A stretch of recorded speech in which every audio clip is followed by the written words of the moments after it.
finalement.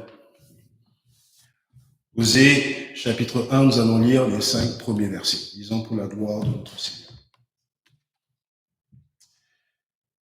Parole de l'Éternel qui fut adressée à Osée, fils de Béri, au temps d'Osias, de Jotam, d'Akaz, d'Ézéchias, roi de Juda, et au temps de Jéroboam, fils de Joas, roi d'Israël. Début du message de l'Éternel transmis par Osée.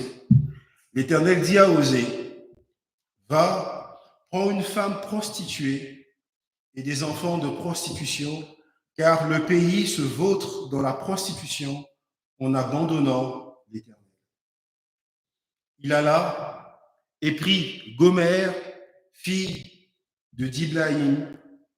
Elle devint enceinte et lui enfanta un fils. Et l'Éternel lui dit, « Appelle-le du nom de Jizréel, car encore un peu de temps, et j'interviendrai contre la maison de Jéhu à cause du sang versé à Jizréel. Je mettrai fin au royaume de la maison d'Israël. En ce jour-là, il arrivera que je briserai l'arc d'Israël dans la vallée de Jizréel. » Parole du Seigneur. Amen.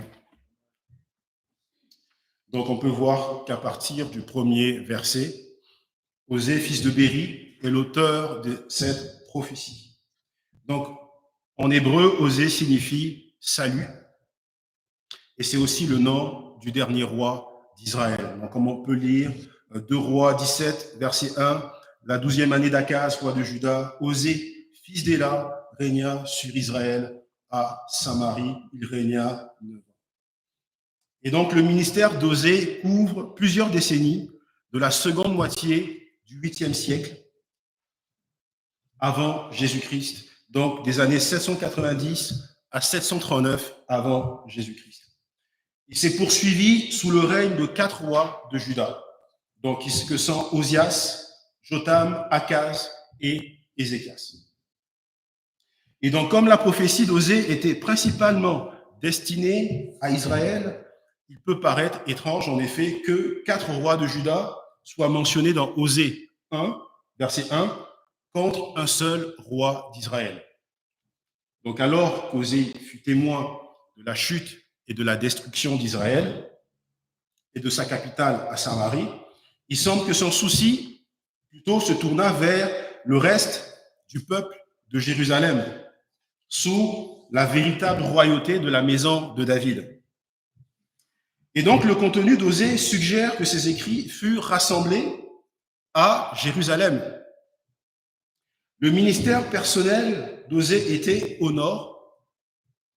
Le public principal de son livre était le peuple de ce royaume du sud qui était Juda, le royaume de Juda. Donc, les règnes des rois cités dans Osée 1, verset 1 forment, disons, la matière de 2 chroniques des chapitres 26 au chapitre 32, que je ne veux pas vous lire, que je vous invite à découvrir, mais c'est ça. Donc la matière se trouve dans 2 chroniques 26, des chapitres 26 au chapitre 32. Osée a commencé son ministère vers la fin d'une période de succès militaire et de prospérité, aussi bien pour Israël que pour Juda. Donc on peut les voir dans 2 Chroniques 26, donc les versets 6 à 15, et aussi dans 2 Rois 14, 25 à 28. Je peux lire 2 Rois 14, 25 à 28, où nous lisons « Il rétablit les limites d'Israël depuis l'entrée de Hamath jusqu'à la mer de Plaine, selon la parole que l'Éternel, le Dieu d'Israël, avait prononcée par son serviteur Jonas, le prophète, fils d'Amithaï, de Gath-Hépher, car l'Éternel vit l'affliction d'Israël à son comble et l'extrémité à laquelle se trouvait, réduit esclaves et hommes libres, sans qu'il y ait personne pour venir au secours d'Israël. Or, l'Éternel n'avait point résolu d'effacer le nom d'Israël de dessus les cieux, et il les délivra par Jéroboam, fils de Joas. Le reste des actions de Jéroboam, tout ce qu'il a fait, les exploits à la guerre, et comment il fit rentrer sous la puissance d'Israël Damas et Hamath qui avaient appartenu à Juda, cela n'est-il pas écrit dans le livre des chroniques des rois d'Israël? Donc on peut voir qu'il y avait une période faste à ce moment-là pour ces royaumes d'Israël et le royaume de Juda. Donc, au cours de la première moitié du 8e siècle, l'influence assyrienne avait décliné à l'ouest des frontières, tout en favorisant l'épanouissement des royaumes d'Israël et des royaumes de Juda. Donc, Jéroboam II pour le roi d'Israël et le roi Osias pour le royaume de Juda. Et la situation allait bientôt changer. Comme l'avait annoncé Osée, l'empire d'Assyrie, où régnait Tiglath-Pileser III, allait reprendre sa politique d'expansion vers l'ouest. Donc, fondateur de l'empire assyrien, donc Tiglath-Pileser avait une politique d'expansion où il essayait d'annexer. Donc, il a annexé la Syrie, il allait même annexer Israël et ensuite le royaume de Juda. Et donc, Akaz, qui était le roi de Juda, qui était impressionnable et sans force de caractère, céda facilement au prestige des Assyriens. Donc, il était ébloui par leur rite, par leur religion. Il en est même arrivé à prendre ses coutumes, à les instaurer au royaume de Juda. Donc, en 732, Akaz, roi de Juda, se rendit à Damas pour jurer hommage à Tiglath-Pileser. Prenant goût à leur rite, et il construit à Jérusalem un autel de la même sorte qu'il avait vu du côté de la Syrie. Quand je parle d'Assyrie, c'est Assyrie, c'est pas la Syrie. Assyrie, le royaume d'Assyrie. Parce que la Syrie aussi avait, disons, annexé la Syrie qui était juste en dessous, en fait, quand ils sont rentrés pour prendre Damas et puis les royaumes de l'Ouest. En 733 et 732 avant Jésus-Christ, le royaume du Nord devint donc un État fantoche. Donc, quand on parle d'État fantoche, donc un État sans autonomie qui dépendait de l'État qu'il avait, disons, annexé, donc qui était sous une puissance étrangère. Et donc, Juda, ces empires qui étaient annexés, donc, étaient sous l'emprise de Pileser et de son autorité. Donc, après une tentative de soulèvement, donc Israël, le royaume du Nord fut vaincu en 722 par les Assyriens et Israël fut déporté. Donc, on peut le lire dans 2 Rois 17, les versets 1 à 6 et à partir des versets 18.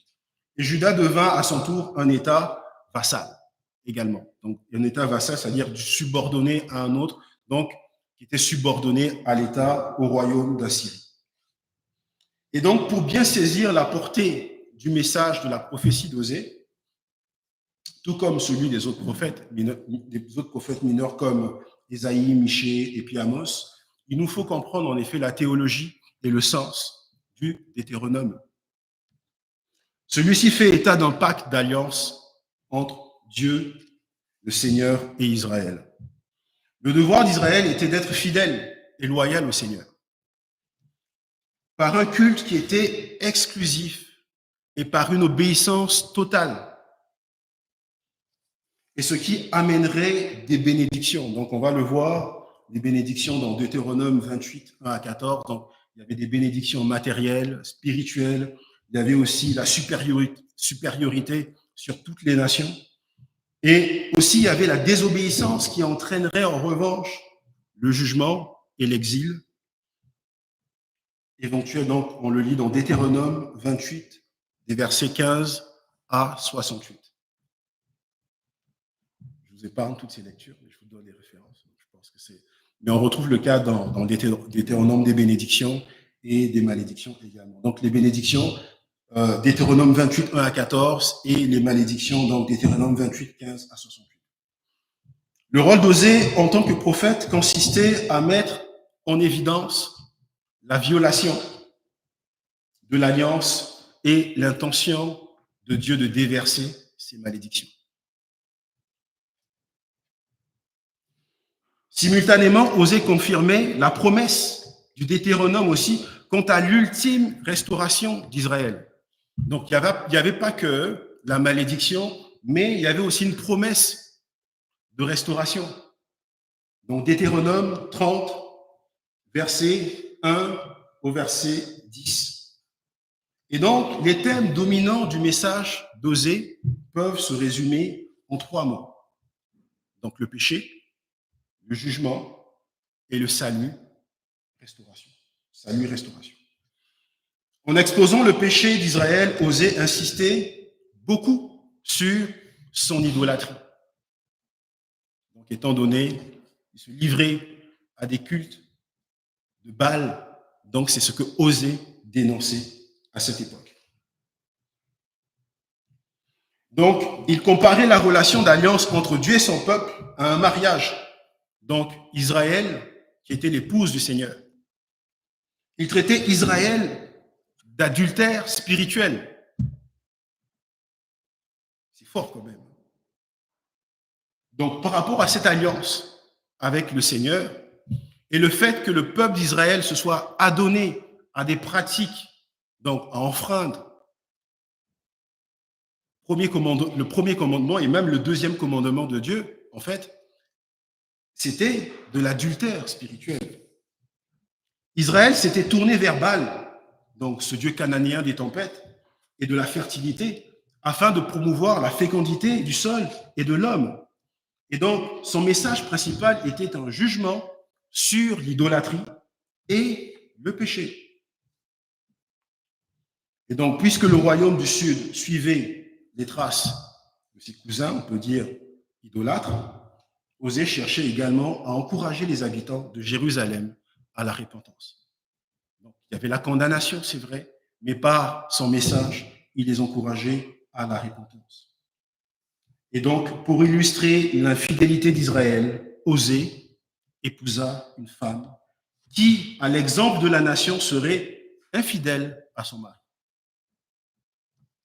Osée dénonce de nombreux péchés que nous allons voir à travers les sermons et des péchés qui sont toujours, disons, on parle du siècle présent, c'est-à-dire que l'ancienne alliance, la nouvelle alliance, qui sont toujours présents, donc l'arrogance, l'ingratitude spirituelle, les alliances étrangères, les crimes violents et l'hypocrisie religieuse.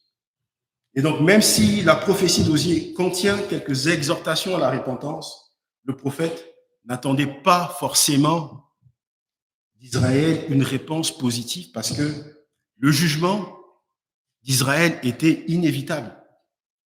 Ce jugement, il était inévitable parce qu'il s'était adonné à des pratiques que le Seigneur, leur Dieu, ne pouvait pas supporter.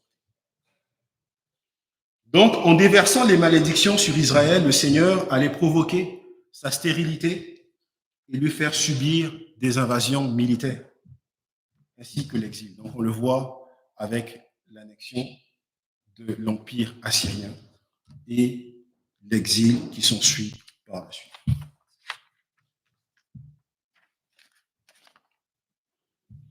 Dieu n'allait pas abandonner Israël, pour autant, mais la sévérité de ces jugements n'était pas moins éducatif, et l'objectif du Seigneur était de ramener Israël à lui. C'est vrai qu'il y avait un jugement, mais il y avait une phase de restauration. Et donc le but du Seigneur, c'était que Israël revienne à lui. Et nous remarquons ici que ce livre reflète une démarche totalement positive, même dans sa structure où nous allons distinguer au fil des serments 5 cycles de jugement et de restauration. Donc, jugement, restauration, et donc le premier, c'est du chapitre 1 des versets 2 à 9 que nous allons voir. Ça, c'est le premier cycle de jugement, et le premier cycle de restauration aura lieu des chapitres 2, des versets 1 à 3. Donc, verset 2, une mariée comme Israël pour le prophète Osée. Et nous lisons au verset 2, la première fois que l'Éternel adressa la parole à Osée, l'Éternel dit à Osée, va, prends une femme prostituée et des enfants de prostitution, car le pays se prostitue, il abandonne l'Éternel, car le pays se prostitue. C'est quand même des mots forts qui sont employés. Car le pays se prostitue, il abandonne l'Éternel. Le Seigneur ordonna au prophète d'épouser une femme qui s'était souillée en se prostituant. Osée, son épouse Gomère, devait avoir 3 enfants. Et chacun d'eux reçut un nom qui signifiait le jugement divin. Donc, il n'est pas surprenant que de nombreux érudits ou commentateurs doutent. Il y en a qui pensent que c'est une figure de style, que c'est quelque chose qui n'a pas eu lieu, parce que c'est choquant quand même. Et même de nos jours, de se dire, bon, un pasteur qui va épouser une prostituée. C'était quand même marquant.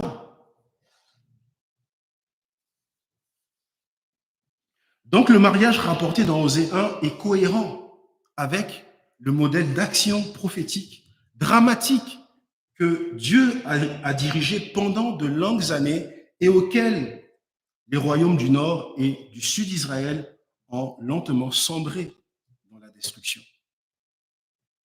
Par exemple, une génération après Osée, quand nous lisons Ésaïe 20, verset 3, et l'Éternel dit: de même que mon serviteur Ésaïe marche nu et déchaussé, ce qui sera dans 3 ans un signe et un présage pour l'Égypte et pour l'Éthiopie. De même, le roi d'Assyrie amènera de l'Égypte et de l'Éthiopie captifs et exilés les jeunes hommes et les vieillards nus et déchaussés et le dos découvert à la honte de l'Égypte. Donc, le prophète Ésaïe a reçu l'ordre pendant 3 ans de marcher nu et pieds nus, tout en prêchant à Jérusalem. Ézéchiel a dû se coucher sur le côté pendant 430 jours pour symboliser le jugement sur la cité de Dieu. Et même pour utiliser ses propres excréments pour du feu, pour sa cuisine. Donc ainsi le modèle de comportement dans lequel s'inscrit le mariage d'Osée a une explication qui est convaincante. Dieu cherchait à attirer l'attention de son peuple. Et ces prophètes étaient, comme on dit, des messagers, des héros, à travers lesquels ils criaient. Une autre raison pour laquelle nous ne devrions pas être gênés par le mariage d'Osée avec une femme prostituée, c'est que son expérience a été conçue pour mettre en lumière la plus grande histoire d'amour jamais racontée. Car ce prophète fidèle a parlé au nom du Dieu de grâce, qui donne son cœur aimant aux pécheurs afin qu'il puisse nous racheter en tant que peuple pour lui-même et pour sa gloire. C'est un message d'amour pour nous également. Et donc le mariage scandaleux d'Osée sert de type ou de modèle à l'amour que Dieu montre aux pécheurs. Et lorsqu'on lit Éphésiens 5, verset 25, Jésus, qui aimait l'Église et qui s'est livré pour son Église, c'est là le modèle d'amour que nous voyons à travers ce récit. Et de nombreux prophètes de l'Ancien Testament ont commencé leur ministère au milieu d'images de gloire. Lorsque nous lisons dans 2 Rois 2, verset 11, Élisée a été témoin de l'emport d'Élie au ciel sur un char de feu. Ésaïe 6, verset 3, Ésaïe entendit les séraphins crier « Saint, Saint, Saint ». Et Jérémie entendit les paroles émouvantes dans Jérémie 1, verset 5, « Avant de te former dans le sein maternel, je te connaissais ». Un prophète était appelé à annoncer la parole de Dieu à sa génération.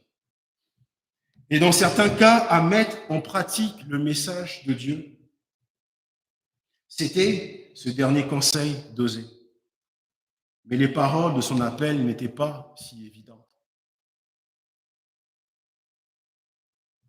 Nous lisons, lorsque l'Éternel parla pour la première fois, par l'intermédiaire d'Osée, l'Éternel dit à Osée, va, prends-toi une femme prostituée et aie des enfants de prostitution.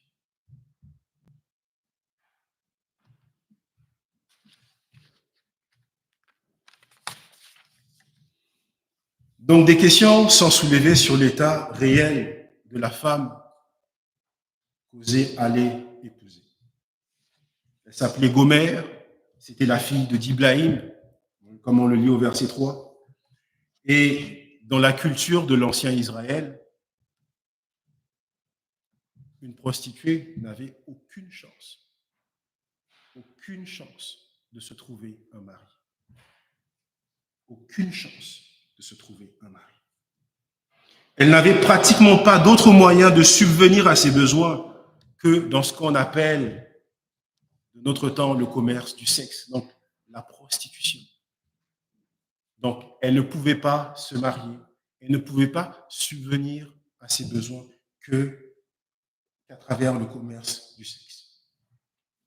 Le texte parle clairement de ce qui était au temps d'Osée et devrait être encore aujourd'hui une situation qui est scandaleuse et qui est honteuse de nos jours. C'est vrai qu'on peut se dire qu'aujourd'hui, avec tous les mouvements que nous voyons, c'est pas grave d'épouser une prostituée, ainsi de suite. C'est légitime. On vote des lois pour légaliser la prostitution et mettre même se dire, bon, elles vont payer des impôts, que c'est devenu légal. Mais aux yeux de Dieu, ça n'a pas de légitimité.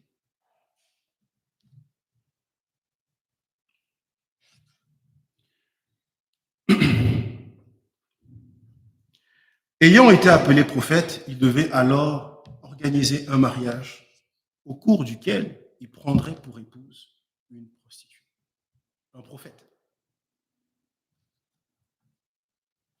Et donc, il n'est pas possible qu'un événement comme celui-ci ne reçoive pas l'attention du public. Donc, Osée le prophète qui allait épouser une prostituée. Mais c'est ce que voulait le Seigneur. Le Seigneur voulait attirer l'attention des gens. Le mariage d'Osée contenait un message pour le peuple, car le pays, et là je prends la version du semeur, car le pays se vautre dans la prostitution en se détournant de l'Éternel. Se vautrer, c'est-à-dire, c'est un laisser-aller total, complet, à nos désirs, à des mauvais penchants. Donc les gens sûrement chuchotaient, les gens riaient. Les gens étaient abasourdis et donc exprimant leur mépris et leur jugement sur cette femme qui était prostituée. Et donc en commençant par Osée, les prophètes du 8e au 6e siècle employaient fréquemment l'image de la prostitution pour décrire l'infidélité de l'alliance du peuple de Dieu qui adorait des idoles. Et donc, cette violation de la loi de Dieu a commencé dès la création du royaume du Nord, lorsque Jéroboam Ier, fondateur d'Israël, a érigé des veaux d'or. Tout a commencé à ce moment-là.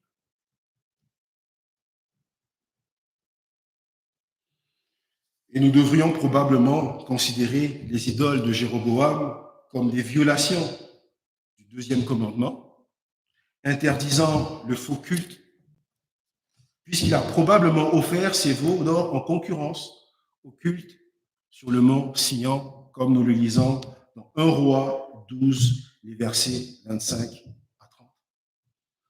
Et il n'est cependant pas surprenant que les violations du deuxième commandement aient conduit à des violations du premier commandement à travers le culte de faux dieux, alors que le peuple se tournait vers Baal, adoré par ses voisins qui étaient païens. Et donc, aux yeux de Dieu, cette apostasie impliquait le respect du lien d'amour qui était sans alliance, comme une femme qui commet un adultère envers son mari. Donc le peuple d'Israël a été infidèle à cette alliance, n'a pas respecté son alliance. C'est un peu comme dans le mariage, lorsqu'on jure fidélité jusqu'à la vie ou à la mort.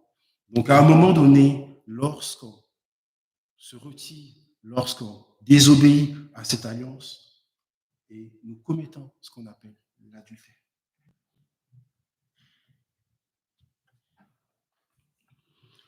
Et donc Osée prononce plus tard l'accusation dans Osée, chapitre 4, les versets 12 à 13, que nous allons lire. « Mon peuple consulte son bois. » Osée 4, 12 à 13. « Mon peuple consulte son bois, et c'est son battant qui lui parle, car l'esprit de prostitution égare, et ils se prostituent loin de leur Dieu. Ils sacrifient sur le sommet des montagnes, ils brûlent de l'encens sur les collines, sous les chênes, les peupliers, les térébinthes, dont l'ombrage est agréable. C'est pourquoi vos filles se prostituent et vos belles filles sont adultères. » Le péché des Israélites impliquait non seulement de donner leur amour à de faux dieux, mais aussi leur incapacité à donner la pleine confiance au Seigneur, à donner leur loyauté à ce Dieu de l'Alliance. Puisque le pays était l'héritage promis par Dieu aux enfants d'Abraham, dans Genèse 15, 18 à 21, leur pollution du pays par l'idolâtrie était pratiquement irritant pour le Seigneur. Non seulement la femme d'Osée était une prostituée, mais leurs enfants supportèrent ainsi sa disgrâce. Parce que nous lisons dans Osée 1, verset 2, « et auront des enfants de prostitution. »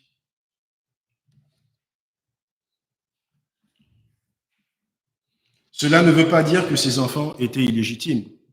Non, c'était les enfants d'Osée et c'était les enfants de Gomère.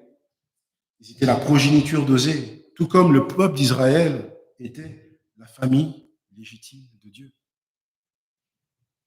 Au contraire, de même que ces enfants partageaient la honte de leur mère, les habitants d'Israël méritaient également la disgrâce de la nation. Les enfants d'Osée portaient le stigmate de l'immoralité, mais les gens eux-mêmes étaient dans un sens comme leur mère, Israël. Et donc le spectacle d'un prophète épousant une prostituée était choquant.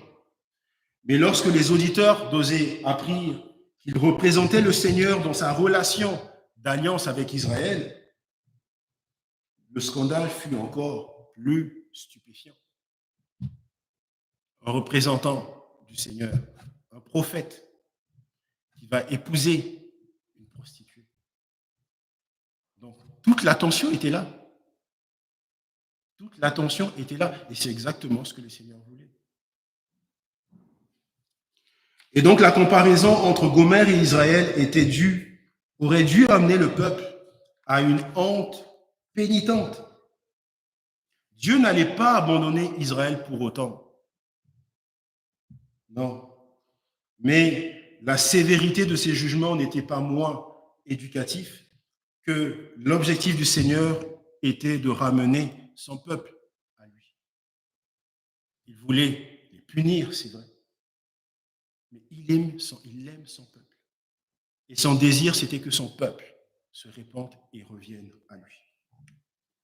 Et donc, nous remarquons,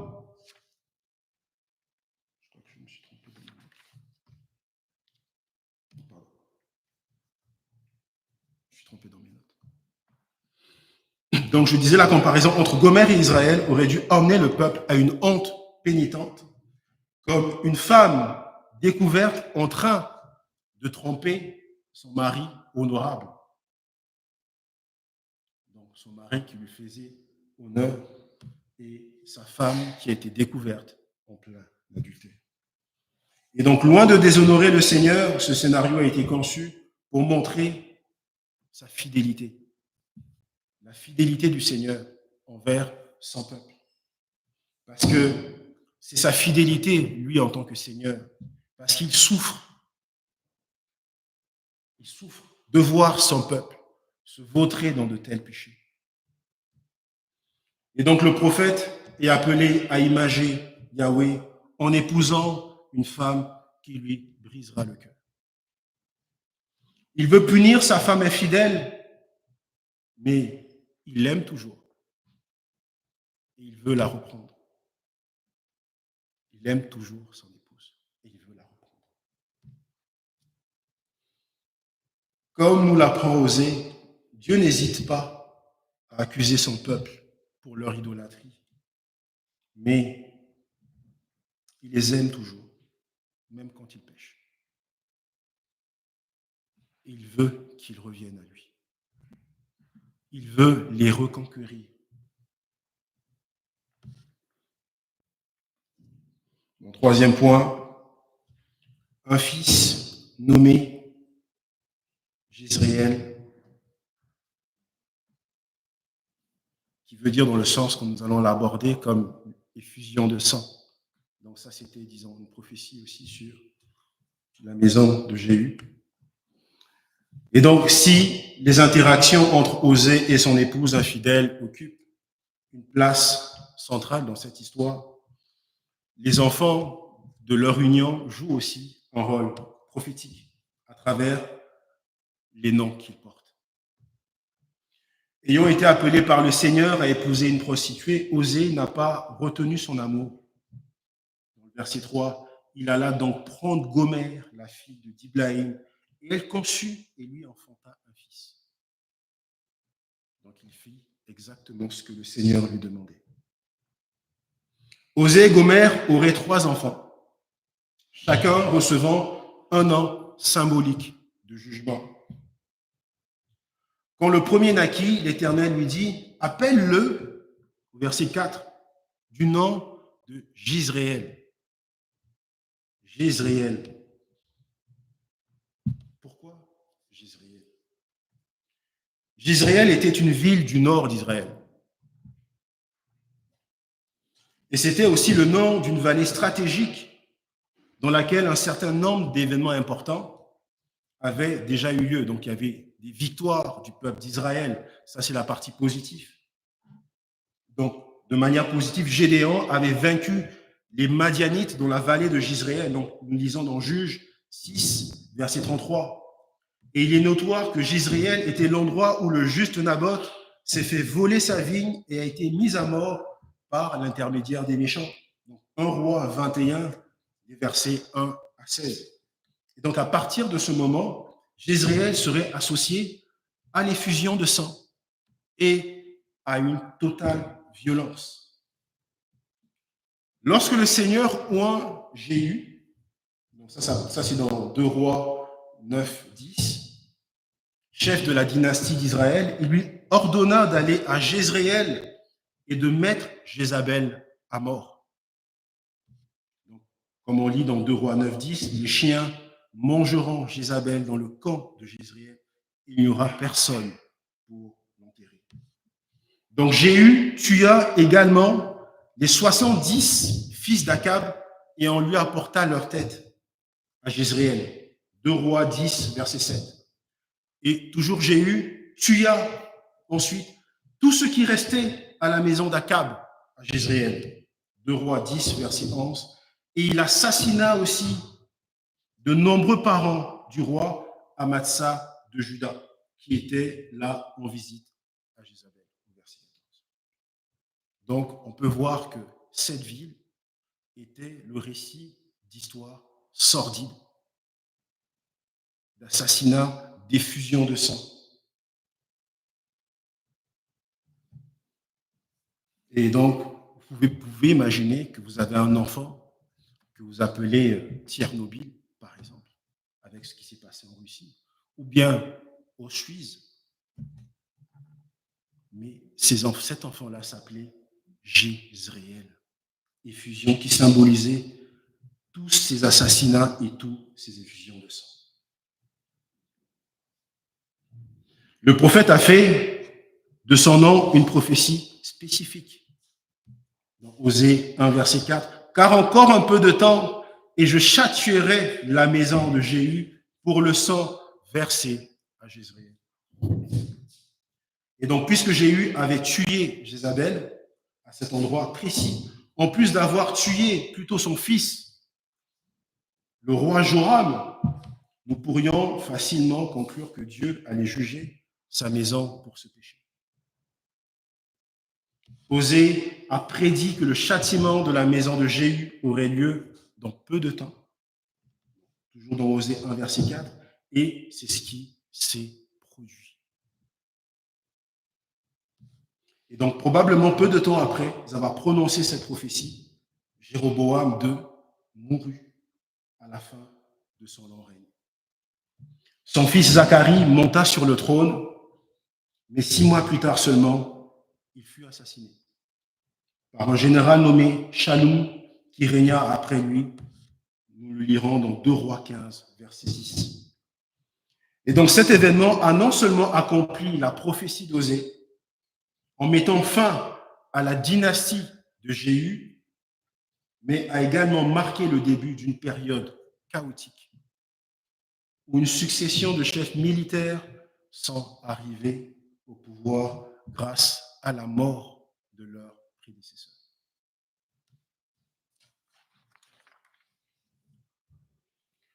Osée a prophétisé non seulement la fin de la lignée de Jéhu, mais aussi la fin du royaume du Nord dans son ensemble.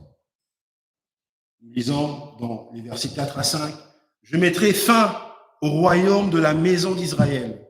En ce jour-là, je briserai l'arc d'Israël dans la vallée de Jezréel. » Et donc cela constitue la principale prédiction faite par Osée, qui s'est réalisée lorsque Tiglath-Pileser III a revigoré l'armée assyrienne et a commencé ses différentes annexions.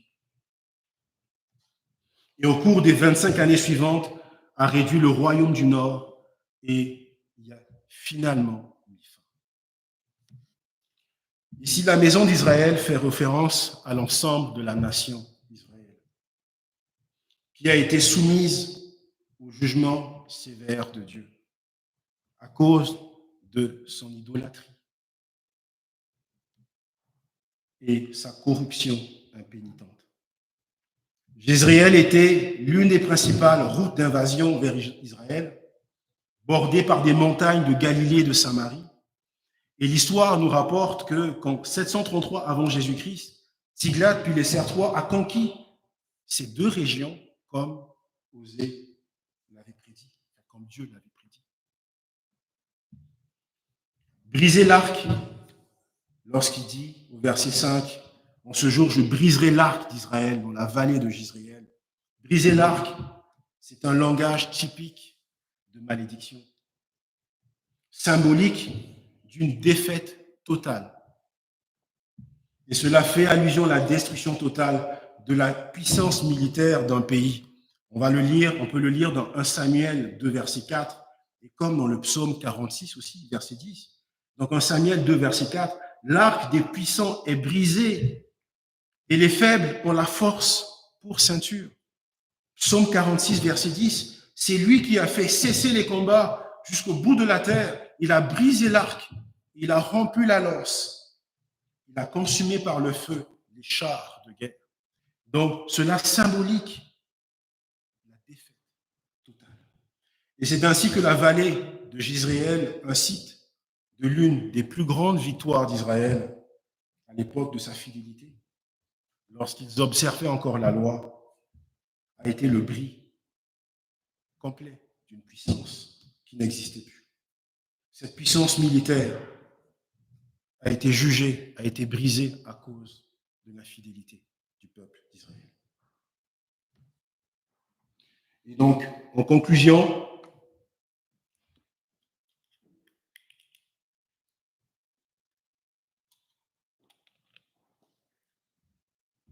L'opposition résolue du Seigneur au péché apparaît de manière vive dans ce récit, dans ce livre d'Osée. Notre Dieu a horreur du péché. Notre Dieu a horreur de l'infidélité. Rassasié de sa prospérité et le sens émoussé des plaisirs, parce qu'à un moment donné, il y avait toute cette jouissance à Israël. Et le peuple s'imaginait à peine que ces bons moments-là allaient cesser. Ça allait toujours perdurer dans le temps. Et donc, quand Osée commença son ministère, la paix régnait depuis longtemps et aucune menace n'était apparente. Ils ont oublié avec quelle rapidité les événements peuvent devenir incontrôlables lorsque nous vivons dans le péché, lorsque nous ne respectons pas l'alliance, lorsque nous sommes infidèles à la loi de Dieu. Plus important encore, ils ont oublié qu'un Dieu saint règne souverainement dans le temps et dans son histoire. Osée a été envoyé pour leur rappeler non seulement que Dieu observe tous les péchés du monde avec une brûlante indignation, mais surtout qu'il est sûr de punir les péchés gratuits de son peuple par son jugement. Le message qu'Osée apporte au peuple d'Israël est un message que notre société a besoin d'entendre et que notre société a besoin de s'imprégner. Parce que nous vivons dans un confort extraordinaire. Nous baignons dans le péché. Pour nous, tout devient normal, tout devient une norme. Nous voyons la prostitution partout et pour nous, ça devient légitime, ça devient légal. Et juste à voir le jour du Seigneur, comment il est utilisé de nos jours.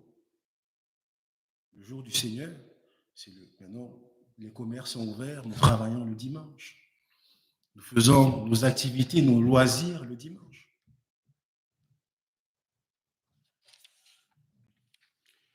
L'adoption gratuite de l'indécence sexuelle plonge notre société dans une culture de mort profonde.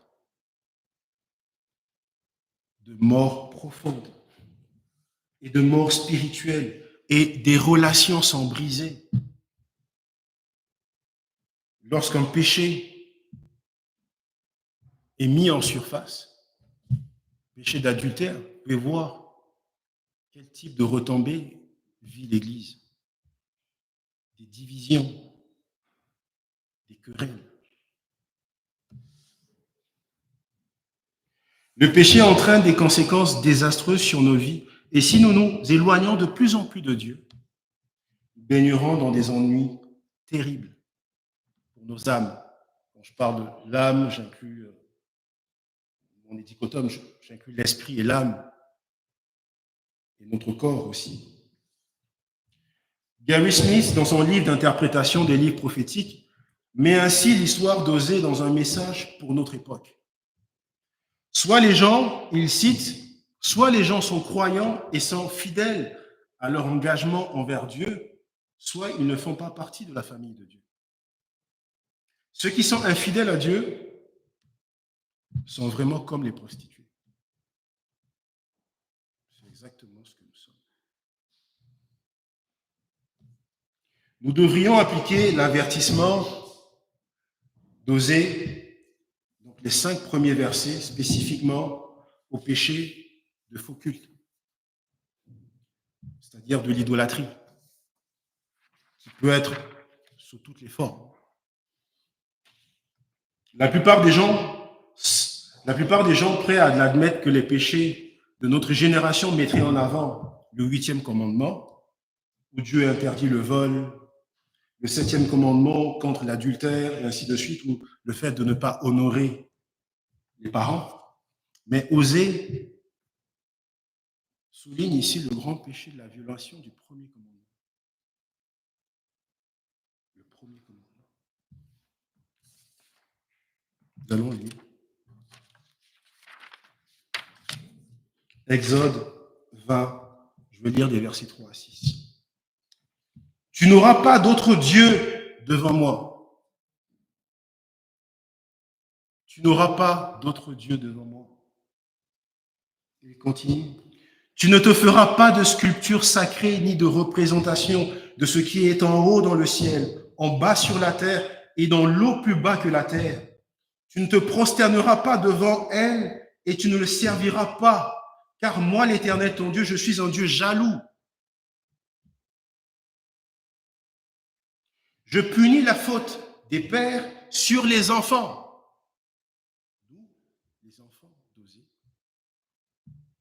qui portaient aussi les stigmates de cette relation. Je punis la faute des parents sur les enfants jusqu'à la 3e et la 4e génération de ceux qui me détestent. Et j'agis avec bonté jusqu'à 1000 générations envers ceux qui m'aiment et qui respectent le commandement. C'est une promesse de bénédiction lorsque nous respectons les commandements et lorsque nous marchons droitement avec les commandements du Seigneur. Donc, Osée souligne le grand péché de la violation du premier commandement qui interdit l'adoration de faux dieux. Non seulement la plupart de nos pays occidentaux refusent à Dieu l'adoration qu'il lui mérite, mais ils aggravent également leur sort, leur offense, pour dire, par le culte de l'argent, le culte personnel, l'orgueil, le culte du plaisir, le culte du pouvoir. Et donc l'apostasie de nos pays peut être mesurée à l'immense mesure dans laquelle le jour du Seigneur est consacré. Le jour du Seigneur est devenu un jour de récréation, où nous mettons tous nos loisirs là-dedans. Nous faisons tout ce qui n'honore pas notre Seigneur. Comme Dieu a envoyé Osée en Israël, notre génération a besoin de chrétiens qui disent la vérité sur Dieu et qui dénoncent le péché. Qui disent la vérité sur Dieu et dénoncent le péché. Aucun compromis avec le péché. Cela sera souvent inconfortable, tout comme il était difficile pour Osée d'épouser une femme prostituée. Ça ne va pas être facile. Il y aura tout type de jugement. On pourra être éloigné, écarté, des fois rejeté, tout simplement parce qu'on proclame l'Évangile. Pourtant, la Bible montre que malgré toutes leurs difficultés, Dieu n'a pas abandonné ses prophètes. Dieu n'a pas abandonné ses prophètes. Il n'abandonnera pas non plus son Église fidèle si elle proclame sa parole avec vérité. Christ n'abandonnera pas son Église si elle proclame sa vérité, cette vérité avec droiture. Plus encore qu'un avertissement de jugement, notre monde pécheur a besoin de découvrir l'espérance du salut dans la grâce de Dieu. Le ministère d'Osée nous rappelle que même en période de péché, Dieu envoie des messagers comme Osée, dont le nom portait un message signifiant le salut. C'est le Seigneur qui sauve. Thomas McComiskey, dans son commentaire exégétique sur les prophètes mineurs, écrit « La prophétie d'Osée est une tapisserie de grâce. Comme le prophète aimait une femme dont la grossièreté et l'audace ont dû le blesser profondément, alors la grâce de Dieu vient sur son peuple dans son manque d'amour. L'histoire d'Osée et Gomère se termine avec la restauration d'une femme, même aussi déshonorée, à un rang sacré dans cette relation avec son mari. C'est-à-dire, même si nous avons sombré dans le péché, la grâce de Dieu est suffisamment profonde pour nous élever vers son amour. C'est comme le fils prodigue qui est parti, qui est revenu, et repentant aussi. Et nous savons que Dieu est fidèle et bon pour nous pardonner nos offenses et nous élever vers son amour.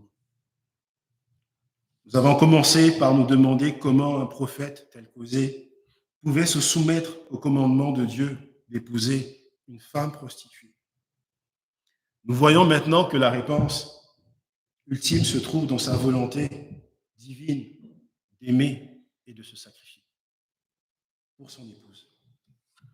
Osée a renoncé aux plaisirs normaux de la vie conjugale afin qu'Israël puisse être rappelé à son fidèle sauveur. Il aurait pu chercher, en fait, il aurait aimé peut-être avoir une femme qui était normale, qui n'avait pas cette réputation. Mais pour le peuple d'Israël, il a mis son confort, ses désirs à côté, pour qu'Israël revienne à son Seigneur. Mais Jésus-Christ portait un amour encore plus fort, qui rendait possible le plus grand sacrifice. Osée n'a pas dû mourir pour Gomère. Osée n'est pas mort pour Gomère. Mais Jésus est mort pour nos péchés, pour que nous ayons la vie éternelle. Il a porté notre culpabilité et notre honte sur la croix afin qu'après avoir acheté son épouse avec son propre sang précieux, nous allons lire dans Tite 2, verset 14, il puisse nous racheter de toute iniquité et de se faire un peuple qui lui appartienne, purifié par lui et zelé pour les bonnes œuvres. Amen. Prions.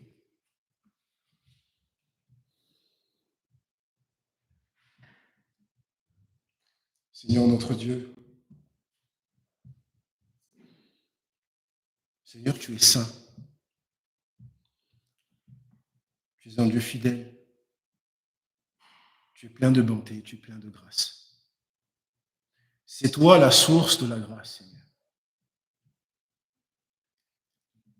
Nous n'avons aucune vie, nous n'avons aucune source de grâce, Seigneur, dans nos péchés, dans notre idolâtrie.